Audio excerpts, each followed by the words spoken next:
As coisas no mundo só pioram a cada dia que passa. O mundo estava bem atrasado devido a um incidente misterioso. Navios chegam à costa e aviões caem nos oceanos. Essa história de hoje começa com visualizações de Nova York ao amanhecer. A grande massa ainda estava dormindo, mas sofrendo de insônia. A Amanda já estava fazendo barulho, pegando algumas coisas para eles poderem viajar de uma forma repentina, férias não planejadas para o litoral. Por conta disso, ela decidiu fazer isso durante a noite enquanto ela estava com insônia. Ela só estava fazendo isso para finalmente poder ir viajar. Ela alugou um hotel e o marido dela ainda estava deitado. Ela olha pela janela e começa a falar filosoficamente por que ela odeia as pessoas. Agora, toda a família estava seguindo em frente pela estrada deserta para ficarem sozinhos no litoral no final de semana. A filha única dela, Rose, estava bem satisfeita de estar nessa região. Lá não pega internet e qualquer criança, adolescente hoje em dia não vive sem isso. Então, chegando no lugar que eles iriam ficar, os pais mandaram as crianças irem para a piscina para brincar um pouco. E para decepção do Clay, ele descobriu que o armário de álcool estava trancado. Amanda decide ir à cidade para pegar mantimentos. Ali perto do supermercado, ela percebeu o Hershey jogando um monte de água potável e comida enlatada na sua caminhonete. Voltando para casa, os pais acabam se divertindo enquanto as crianças fazem o mesmo. Então a família vai para a praia próxima. Aqui é onde o filho do casal, Archie, acaba ficando de olho em algumas meninas. E a filha mais nova fica olhando um petroleiro se movendo em linha supostamente reta pro lado da praia. Tava vindo na direção deles. Depois de um tempo, a garota percebe que o navio estava se aproximando cada vez mais perto, e agora o navio estava ameaçando ir para a terra. Alarmados por conta do petroleiro, os pais dizem aos filhos para saírem da praia, e eles fogem a tempo de sair da linha de impacto onde iria acontecer, mas não foi tão rápido ao ponto deles ficarem muito longe da embarcação. O guarda relatou que, ao longo de toda a costa, existem vários casos aparentemente de barcos que estavam fazendo o mesmo, se jogando na praia. De volta a casa, Amanda percebe que não há lenha no quintal, mas pelo menos tinham alguns cervos ali que estavam olhando aparentemente por nada, só que ela não dá importância para isso. A família janta e depois as crianças vão para a cama, e os pais ficam brincando de Jenga, com uma batida suspeita na porta. Um homem que se chama George estava à espreita. Os convidados se apresentam, os donos da casa, e explicam que chegaram para passar a noite porque em Nova York desligou a eletricidade e com ela a conexão celular. Sem energia para o elevador, eles sobem as escadas. Os anfitriões indesejados pedem para passar a noite ali, prometendo de forma barata compensar metade do depósito. O George abre com a sua própria chave um armário trancado com bebidas, onde uma pistola e um envelope com dinheiro estava. Ele dá $1000 aos convidados como compensação. A Amanda não esconde o quanto ela estava brava por passar a noite sob o mesmo teto de estranhos, já que esse era um local só para eles, não para outras pessoas estarem junto com eles. Mas o Clay, como é um homem muito humanitário, acabou ajudando a visita, e eles fazem alguns coquetéis para beber ali nesse momento que estava bem intenso. Mas não parou por aí. Uma transmissão começou em todos os canais de TV.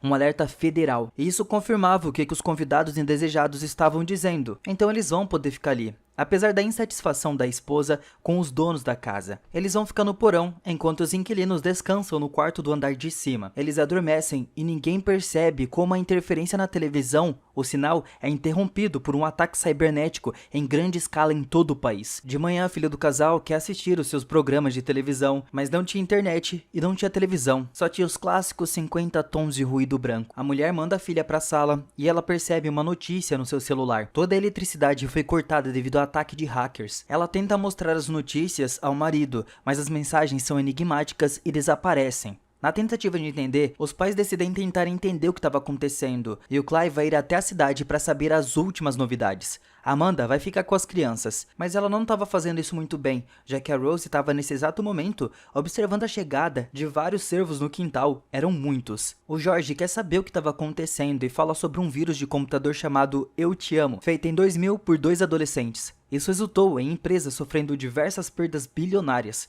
Ele espera que dessa vez também seja apenas uma piada estúpida de alguém. O George estava planejando ir até os vizinhos mais próximos, a 3 km de distância, para saber das novidades. Então a história posterior é dividida em 3 partes. E o Clay estava sem satélite, ele fica perdido e não consegue chegar à cidade. Ele encontrou um imigrante à beira da estrada que falava espanhol, e sem entender o que ela estava falando, ele dá uma olhada para o céu e consegue ver um drone espalhando algo. Horrorizado, o homem se vira e vai embora o mais rápido que pode. Mas a aeronave persiste. o alcança e começa a jogar um monte de coisa em cima dele que parece um monte de folhetos. Dessa vez o Art estava nadando na piscina, quando ele teve uma ideia muito idiota. Ele começa a tirar fotos da mulher que veio com o George, mas ele é interrompido pela irmã dele que veio pedir ajuda para ele ajudar ela a encontrar os cervos que ela tinha visto mais cedo. E para isso eles precisavam ir para a floresta. Isso os levou até uma pequena cabana abandonada, e de lá eles conseguem ver uma outra casa. Mas as crianças decidiram voltar. O George vai até os vizinhos, e ele levou a sua arma só para garantir que ele estava seguro. Ele entra na casa onde os vestígios são visíveis de diversão caótica e tempestuosa, com elementos de pânico, coisas espalhadas, chão inundado e quebrado. Foi uma situação muito insana que aconteceu ali. E não encontrando o dono da casa, ele sai saqueando as coisas. Ele estava na garagem pegando um telefone via satélite, que trabalhava de uma maneira diferente do que os celulares normais. Mas nem isso estava funcionando. Ele vai para a praia atrás da casa, onde encontra um relógio na areia colocado ali. Ele tenta puxar, só que vem uma mão humana junto. O homem percebe que toda a praia estava coberta de cadáveres de vítimas de acidente de avião, com destroços espalhados de um avião de passageiros que caiu há muito tempo. Ele começa a olhar as nuvens e percebe algo suspeito em movimento. Ele se afasta em pânico. A fonte do movimento é um outro avião diferente que também estava caindo. Ele caiu nas águas fazendo uma grande onda, então George teve que se proteger ali. Então, voltando para casa, ele chamou a Amanda e disse para ela que, sendo um financista, suspeitava de uma certa catástrofe iminente. Por isso que ele foi para sua casa de campo. Segundo ele, o telefone de satélite não funcionava devido a um ataque hackers. A conversa é interrompida por um repentino ruído alto de uma fonte desconhecida, o que quase os deixa loucos. A Amanda, em pânico, corre para a floresta segurando as mãos nos ouvidos, onde as crianças acabam encontrando ela. Quando o barulho para, eles voltam para casa. Eles começam a discutir sobre o que foi aquele ruído e também planos para sobrevivência e teorias sobre o que aconteceu. A Amanda conta que tinha visto aquele homem estocando tudo o que ele podia. O George acaba sugerindo que esse era um homem que trabalhava para ele e que era obcecado em sobrevivência. O Clay conseguiu retornar para casa. Ele volta com os folhetos. O Art reconhece as escritas árabes nele e via aquilo como slogan da morte da América. Aquilo estava em um jogo também. Alarmados com o possível ataque, Amanda e Clay querem sair do país. Eles pegam as crianças e vão embora pela estrada até que encontram um engarrafamento organizado por novos modelos Tesla. Então, dando uma olhada neles, a Amanda deduziu que eles foram colocados ali de maneira remota. E percebendo os carros se aproximando, ela ordena que o marido entre no carro e eles dão meia volta para voltar embora. Cada vez mais Teslas estavam chegando e ficavam batendo ali. Então eles conseguiram voltar até a casa do George, que os deixa entrar. Reunidos, os adultos discutem o que devem fazer a seguir, mas todas as ideias se resumiam a simples pensamentos: sobreviver mais uma noite e pela manhã ver o que acontece. Durante a noite, o Clay acaba fumando um pouco de maconha e a Amanda acaba bebendo com o George um pouco de vinho. O George acaba admitindo a situação atual. Ele trabalhava sozinho como analista financeiro e um dos seus clientes é o empreiteiro militar e ele estava ciente de muitos segredos, muitas informações envolvendo até mesmo círculos maçônicos.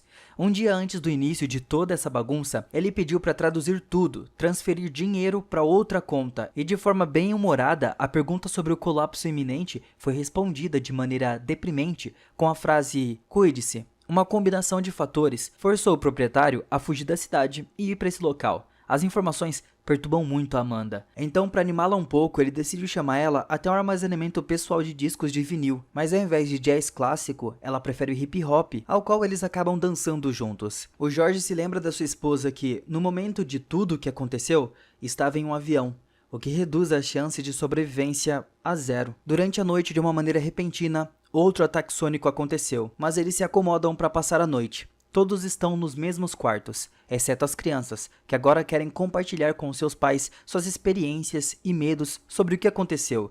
Mas pela manhã, a situação piora. A Rose foge, o Art tem vários dentes caídos, iniciando um vômito incontrolável, e ele admite que, um dia antes, ele foi picado por um carrapato na floresta. O George reconhece os sintomas como doença de Lyme e se oferece para ir até o vizinho Dennis, um sobrevivente que provavelmente tem experiência, já que não há cura para esse caso. A estrada para o hospital da cidade estava bloqueada. O George e o Clay levaram o Art junto com eles. As mulheres ao mesmo tempo estavam em busca da Rose. A garota estava obcecada com a ideia de encontrar o cervo daquele outro dia. Enquanto as mulheres resolvem as coisas na cabana na floresta, os homens estavam tentando conversar com o vizinho deles. O Dennis estava com uma espingarda nas suas mãos e estava com a vantagem. Então eles imploram ao Dennis por ajuda, mas ele se recusa, se reservando pelo bem da sua família e não por estranhos. O Dennis diz que a situação política do mundo vem caminhando nessa direção há muito tempo. A América tem muitos inimigos que poderiam se unir para derrubar toda a sua hegemonia. Ele recomenda eles para irem até outra pessoa, um vizinho que, até onde ele sabe, secretamente construiu um verdadeiro bunker subterrâneo.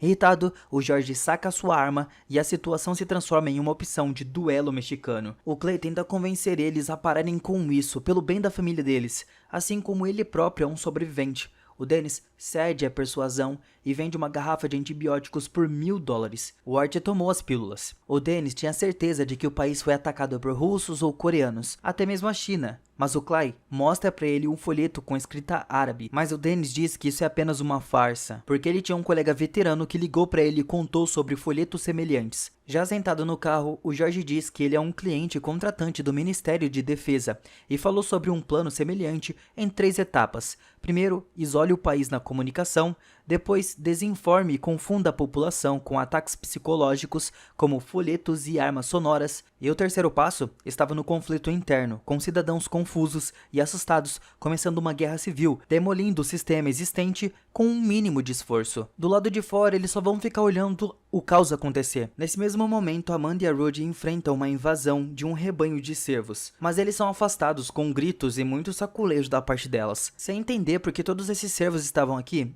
ela segue em frente na esperança de encontrar algum refúgio e até mesmo a Rose, mas ao invés disso, elas tornam-se testemunhas do terrível espetáculo de uma explosão de energia atômica na megalópole. Do outro lado, uma rajada de fogo sobe sobre o estreito e cinzas e outros detritos crescem na proximidade, fazendo menos mudanças. No início da terceira etapa de um plano astuto. Enquanto os adultos estavam procurando pela Rose, ela vai para uma casa vazia de alguns vizinhos. Lá ela pega alguns alimentos, depois ela desce pro porão, onde sem perceber era um bunker do apocalipse, tinham muitos suprimentos e muita água.